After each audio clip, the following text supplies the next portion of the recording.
नमस्कार साथियों, मैं सुनील। स्वागत है आप सभी का। आज हम पढ़ने वाले हैं हाई कोर्ट। देखिए, हाई कोर्ट से संबंधित हम प्रावधान देखेंगे, अनुच्छेदों के बारे में देखेंगे।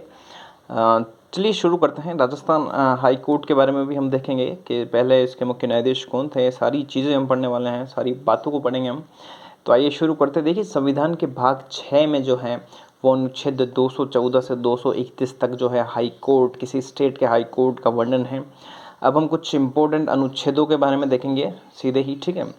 अनुच्छेद 214 जो है वो प्रत्येक राज्य में एक उच्च न्यायालय की व्यवस्था के बारे में बताता है कि प्रत्येक राज्य में एक उच्च न्यायालय होगा। ये 214 में बता रखा है।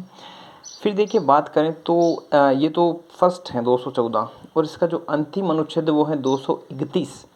200 फर्स्ट में तो बता रखा है कि एक राज्य में एक उच्च न्यायालय होगा, ठीक है, व्यवस्था होगी, जरूरी है। 231 में बता रखा है कि संसद विधि के द्वारा 2 या अधिक राज्यों के लिए या फिर केंद्र शासित प्रदेश के लिए एक ही उच्च न्यायालय गठित कर सकती है। ये अनुच्छेद 231 के तहत है।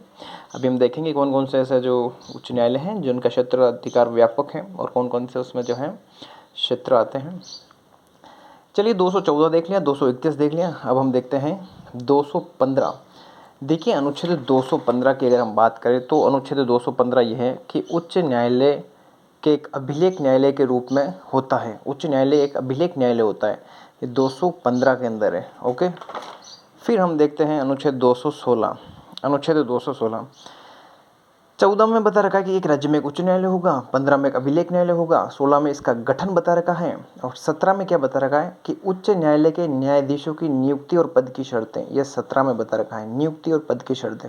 ओके, 19 में बता रखा है कि इनके द्वारा जो शपथ ली जाती है वो बता रखा है उच्च न्यायालय के न्यायाधीशों द्वारा। शपथ कौन दिलाता है? राज्यपाल। ठीक है।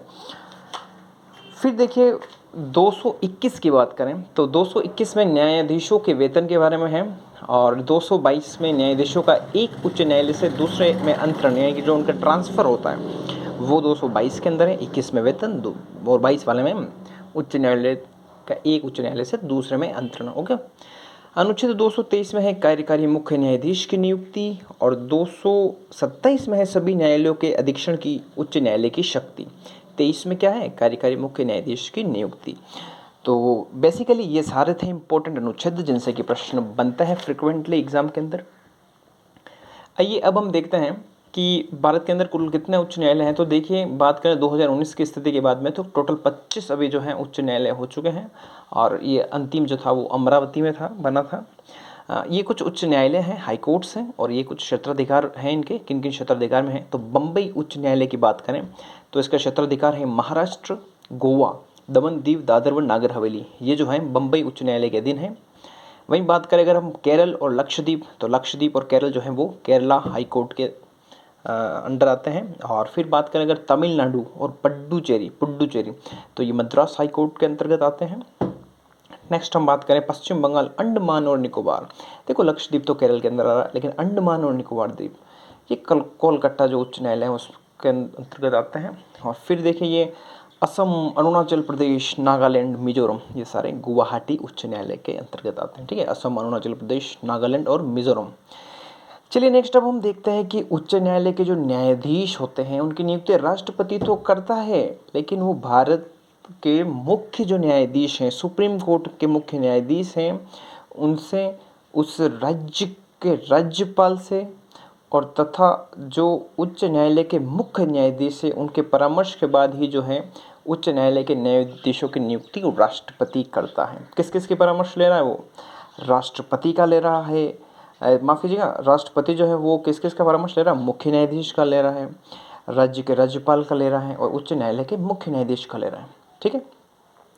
देखिए, जो सुप्रीम कोर्ट है उनके न्यायाधीशों की जो हैं वो कार्यकाल देखें तो वो 65 वर्ष की आयु तक काम कर सकते हैं, नौकरी पर बने रह सकते हैं पद पर। लेकिन उच्च न्यायालय के मुख्य न्यायाधीश और अन्य न्यायाधीश मात्र 62 वर्ष तक इसमें दे रखा है। ठीक है। उच्च न्यायालय के न्यायाधीश अगर बनना है तो क्या करना पड़ेगा? क्या कुछ पात्रता है, क्या कुछ योग्यता है? तो इसके लिए देखो, कम से कम 10 वर्षों तक कोई न्यायिक पद धारण किया हो, पहली बात तो ये होनी चाहिए, या फिर कम से कम 10 वर्षों तक एक या एक से अधिक उच्च न्यायालय में निरंतर वकालत की हो। ठीक है, ये बता रखा है यहाँ पर। फिर नेक्स्ट हम देखते हैं यहाँ पर पद से हटाना। तो देखो, पद से हटा कैसे सकते हैं? तो उच्च न्यायालय के न्यायाधीशों को जो हैं वो कार्यकाल की समाप्ति से पहले पद से हटा सकते हैं। वो किस प्रकार से? वो सिद्ध कदाचार और अक्षमता के आधार पर, यानी कि राष्ट्रपति जो हैं, राष्ट्रपति के द्वारा संसद में दोनों सदनों में पारित महाभियोग प्रस्ताव के आधार पर इनको पद से हटाया जा सकता है। हटाता राष्ट्रपति है, लेकिन पास क्या होना चाहिए? दोनों सदनों में ये महाभियोग प्रस्ताव पास होना चाहिए संसद में, ठीक है। फिर देखिए, उच्च न्यायालय के वेतन और भत्ते जो हैं वो तो राज्य की संचित निधि पर भारित होते हैं, और उनके पेंशन जो हैं वो हाई कोर्ट्स के जो भी न्यायाधीश हैं उनकी पेंशन जो है वो भारत सरकार देती है, ठीक है। और फिर बात करते हैं इनके, देखो ये तो बेसिकली जानकारी, मतदान नहीं हो सकता है इनके सैलरी को लेकर, ठीक है।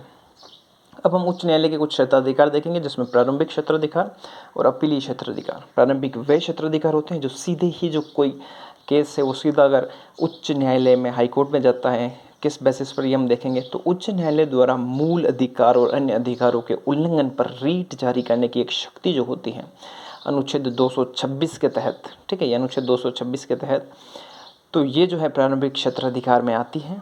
और वहीं अगर हम बात करें अपीलीय क्षेत्राधिकार में, तो जो कुछ मामले हैं, जैसे दीवानी मामले हो गए हैं, फौजदारी मामले हुए हैं, राजस्व के मामले हैं, ठीक है, तो ये सारे मामले सीधे आप हाई कोर्ट में नहीं ले जा सकते हो, केस नहीं कर सकते हो। एक प्रोसेस के थ्रू ही चलता है, एक तरीका होता है इसमें, फिर बाद में जाकर जो है हाई कोर्ट के अंदर जो है उसमें अपील की जा सकती है। तो ये अपीलीय क्षेत्राधिकार कहलाते हैं। ये हमने देख ही लिया है जो अभिलेख न्यायालय हैं।